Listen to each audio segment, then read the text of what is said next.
Halo Sobat Cerdas, selamat datang di podcast kita hari ini.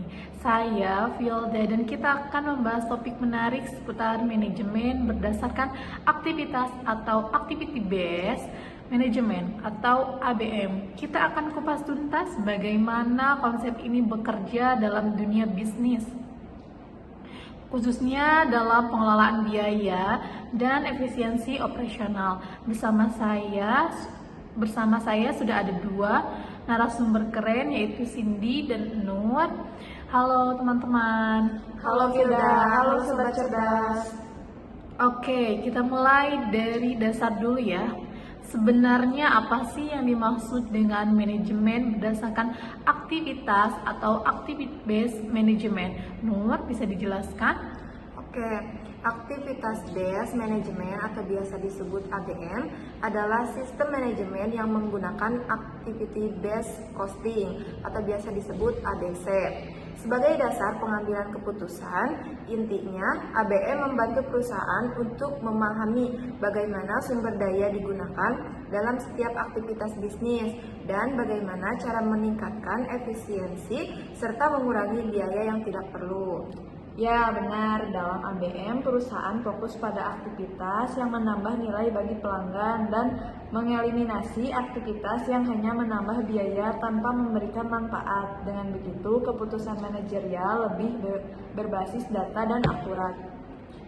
Menarik. Jadi dengan menggunakan pendekatan ini, perusahaan bisa lebih efisiensi dalam alokasi sumber daya ya? Betul, ABM memberikan gambaran yang lebih jelas tentang biaya yang benar-benar dibutuhkan untuk setiap aktivitas dalam merantai nilai perusahaan. Oke, sekarang kita bahas lebih dalam. Dalam buku akuntansi manajemen atau ABE memiliki dua komponen utama. Bisa dijelaskan, Cindy? Tentu ada dua komponen utama dalam ABM. Pertama, operasional ABM, yaitu fokus pada peningkatan efisiensi operasional dan menghilangkan pemborosan dan meningkatkan produktivitas.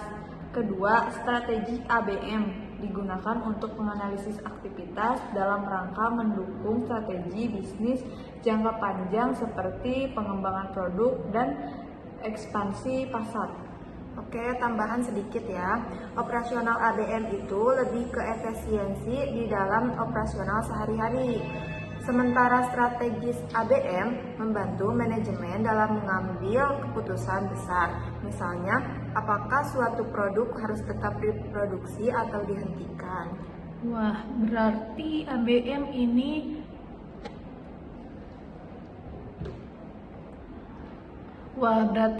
ini nggak hanya membantu dalam pengelolaan biaya, tapi juga dalam pengambilan keputusan strategi ya?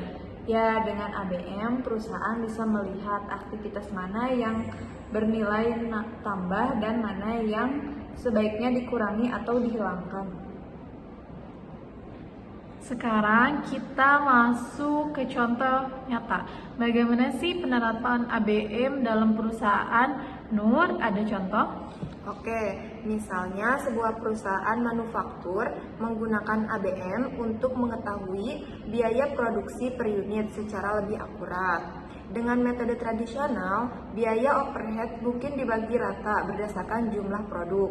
Tapi dengan ABM, biaya overhead dialokasi berdasarkan aktivitas yang benar-benar digunakan, seperti jam mesin atau jumlah tenaga kerja.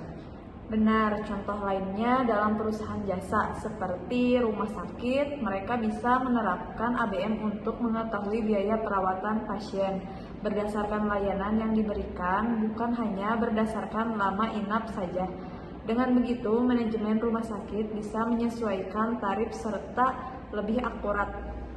Tepat, itu sebabnya banyak perusahaan besar yang mulai menerapkan ABM.